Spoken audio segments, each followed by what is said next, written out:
Tikos! Wow! Yan, tanong dyan. Thank you very much, our National Defense Secretary, Secretary Gilbert Teodoro, for your kind introduction. Please take your seat. The Ambassador of the Kingdom of Spain to the Philippines, His Excellency Miguel Utray Delgado, and the other esteemed members of the Diplomatic Corps, Armed Forces of the Philippines Chief of Staff General Romeo Browner Jr., and the Major Service Commanders, Philippine National Police General Romel Francisco Marbil, Philippine Coast Guard Admiral Ronnie Hill Galvan, and the PMA Superintendent Vice Admiral Cesar Bernard Valencia, Baguio City Mayor Benji Magalong, the officers and listed personnel and civilian employees of the Philippine Military Academy, the Cadet Corps of the Armed Forces of the Philippines, led by PMA Siklab-Laya Class of 2025 and their families, my fellow workers in government.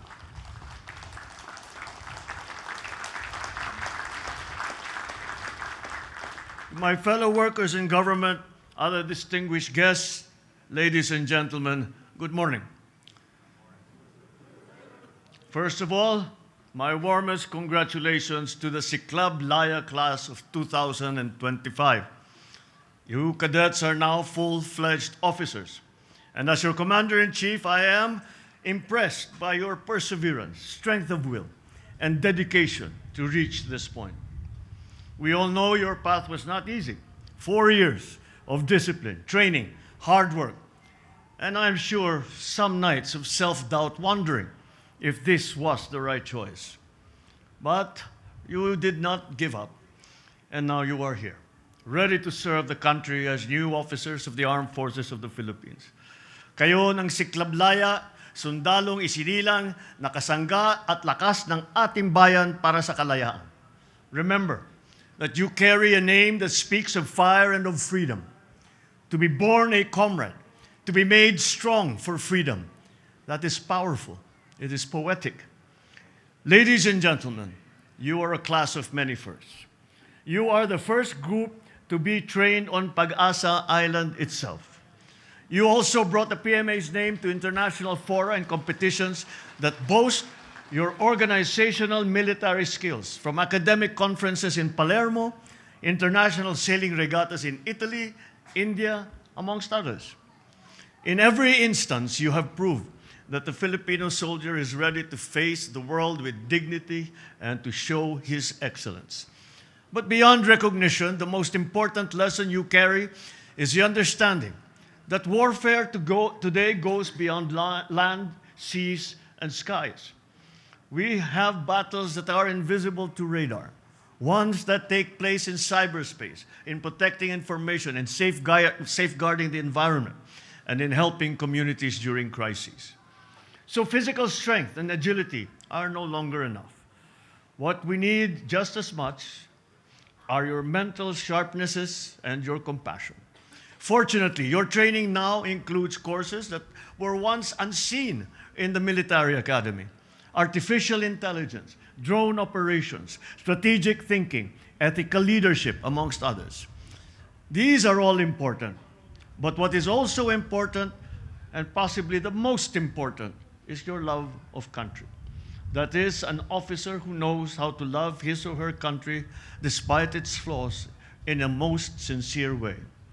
Our country needs men and women who put their country and others above themselves, who sacrifice for the good of all, and who overcome odds because they believe in the bright future ahead.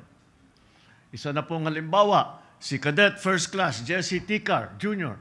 and ang valedictorian ng Siklab-Laya at ika-4 na summa cum laude sa kasaysayan ng PMA. Sa pagnanais niyang makatapos ng pag-aaral at mabigyan ng magandang buhay ang kanyang mga magulang, nagsikap siyang maging sundalo. Sa kabila ng mga pagsubok sa buhay, sa kabila ng kahirapan, at sa kabila ng pangungulila sa kanyang pamilya, Nagawa pa niyang makuha ang pinakamataas na karangalan sa kanyang klase. At ngayon, may susulat na ni Cadet First Class Tikar Jr. ang bagong kabanata ng kanilang buhay.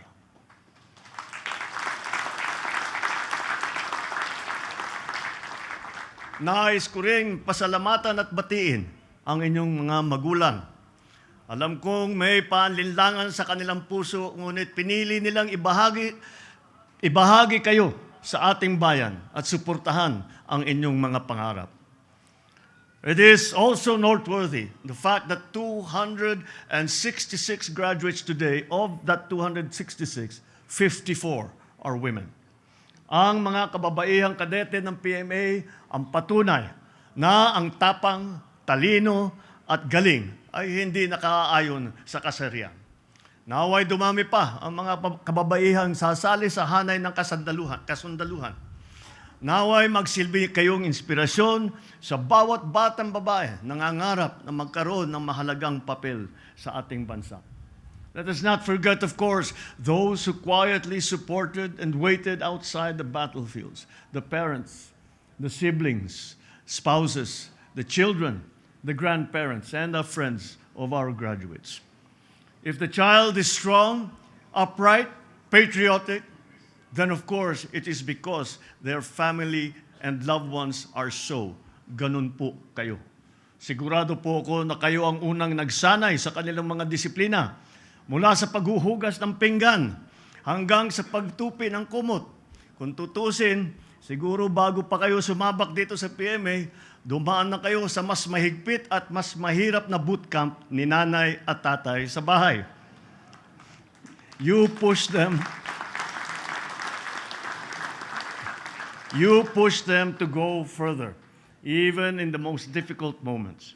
You understood that even when they had to cut off contact for weeks or months, you endured the distance and the lulling. In fact, with every award and medal that we give today, there is a corresponding sacrifice from you. Kaya sa inyo rin po ito, saludo rin po ako sa inyo.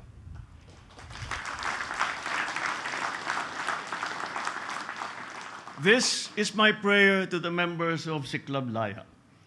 Wherever your duty may take you, may it be in the mountains, in the seas, or communities, serve with dignity, serve with honor, serve with love. And I hope that when you are at your lowest, you will remember that you have your fellow Filipinos who are praying for you and are supporting you and are behind you. You have an entire nation that respects and wholeheartedly believes in you.